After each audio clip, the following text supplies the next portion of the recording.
গেরুয়া শাসনে কি তবে নিরাপত্তাহীন সংখ্যালঘু ও বাংলাভাষী পরিযায়ী শ্রমিকরা? ওড়িশার মাটিতে ঘটে যাওয়া এক মর্মান্তিক মৃত্যু সেই প্রশ্নকে আরও গভীর করে তুলেছে। রোজি রুটির সন্ধানে ভিন রাজ্যে গিয়ে আর ঘরে ফেরা হলো না মুর্শিদাবাদের 21 বছরের যুবক জুয়েল রানা। মাত্র 5 দিন আগে কাজের খোঁজে ওড়িশায় পাড়ি দিয়েছিলেন তিনি। স্বপ্ন ছিল পরিবারের মুখে দুমুঠো ভাত তুলে দেওয়া, কিন্তু সেই ভাতই শেষবারের মতো রান্না করতে গিয়েই থেমে গেল তার জীবন।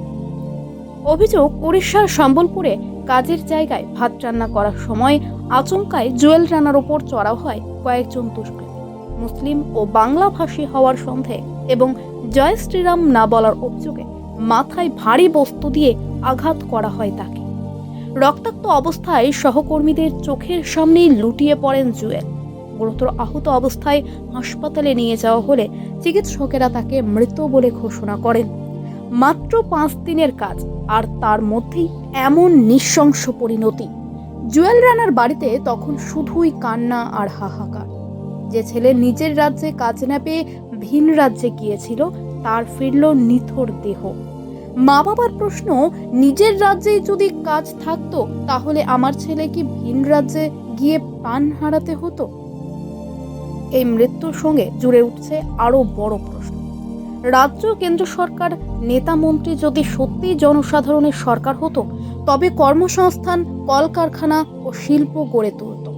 যদি যুবকদের নিজের রাজ্যেই কাজের সুযোগ মিলত, তাহলে কি জুয়েল রানাকে ভিন রাজ্যে গিয়ে প্রাণ দিতে হতো? কাজ নয়, রুটি নয়, রাজনীতিবিদরা ব্যস্ত মন্দির মসজিদে, আর সেই ফাঁকেই রুজির খোঁজে ভিন রাজ্যে গিয়ে প্রাণ হারাচ্ছে একের পর এক পরিযায়ী শ্রমিক। এই মৃত্যু শুধু একটি পরিবারের নয়, এই মৃত্যু এক ব্যর্থ ব্যবস্থার দলিল। পরিচয়, ধর্ম আর ভাষার রাজনীতির মাঝে পড়ে ঝরে গেল আরও একটি তরুণ প্রাণ।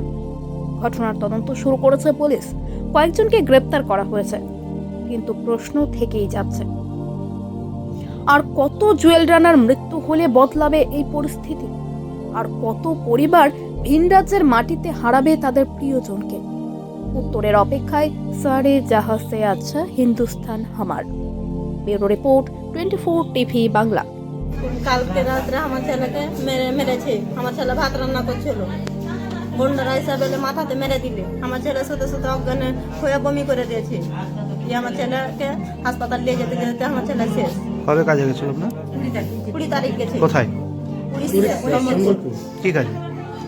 রাজমিস্ত্রির কাজ করে। কি নাম ছিল? জুয়েল রানা। কি হয়েছে? ওখানে হেড মিস্ত্রি ফোন করেছে, ওখানে পাশেকার লোক ফোন করেছে। 3 বছর থেকে পরে কত? এটা এমনি ছেলে হলো করে 1 নম্বর, এইটাই একটাই ছেলে আমার। দুটা মেয়ে, একটা মেয়ে বড়, তারপরে এটা মেজো ছেলেটা 1 নম্বর। হ্যাঁ, ওটা আমার সত্যি আমি সব করি। ওর স্বপ্ন ছিল আমি, আর আমার ছেলেকে খুন করেছে, তারকে আমি শাস্তি চাই। মমতা ব্যানার্জির কাছে কোনো আমি সাহায্য চাচ্ছি, না চাই বাড়িতে আমি চাইছি। আপনার নাম? আমার নাম নাজমা বিবি। কোন জায়গা এটা? এটা হচ্ছে চক বাহাদুরপুর। গতকালকে উড়িষ্যাতে নৃশংসভাবে আমার সুতি এলাকার বিধানসভার 2 জন, একজন হচ্ছে সুতি 1 ব্লকের অন্তর্গত সাদিকপুর জিপির, আর আরেকজন হচ্ছে আপনার সুতি 2 ব্লকের জগতাই 2 জিপির। যেটা সুতি 1 ব্লকের মারা গেছেন জুয়েল রানা, পিতা জিয়াউল হক, বাড়ি চক বাহাদুরপুর, সুতি 1 ব্লক। নৃশংসভাবে ইনাকে মেরেছেন ডবল ইঞ্জিনের সরকার উড়িষ্যাতে। সেইভাবে সঙ্গে সঙ্গে ও ডেট হয় এখন হসপিটালে উড়িষ্যায়। পাশাপাশি 2 জন, একজন হচ্ছে মালদা বাসিন্দা আর একজন হচ্ছে আমার সুতি 2 ব্লকের দপাহাটের। এদের হাত পা ভেঙে দিয়েছে 2 জনের, আরও অনেকে ইনজিওর হয়েছেন। আমাদের বাংলার মাননীয় মুখ্যমন্ত্রী মমতা বন্দ্যোপাধ্যায়ের মাধ্যমে, আমাদের সংসদ অভিষেকের বন্দ্যোপাধ্যায়ের মাধ্যমে আমরা তত্ত্বাবধানে সেখানে তার ব্যবস্থা করছি, এবং আমরা সঙ্গে সঙ্গে শুনে ওনার পরিবারের কাছে আমরা এসেছি।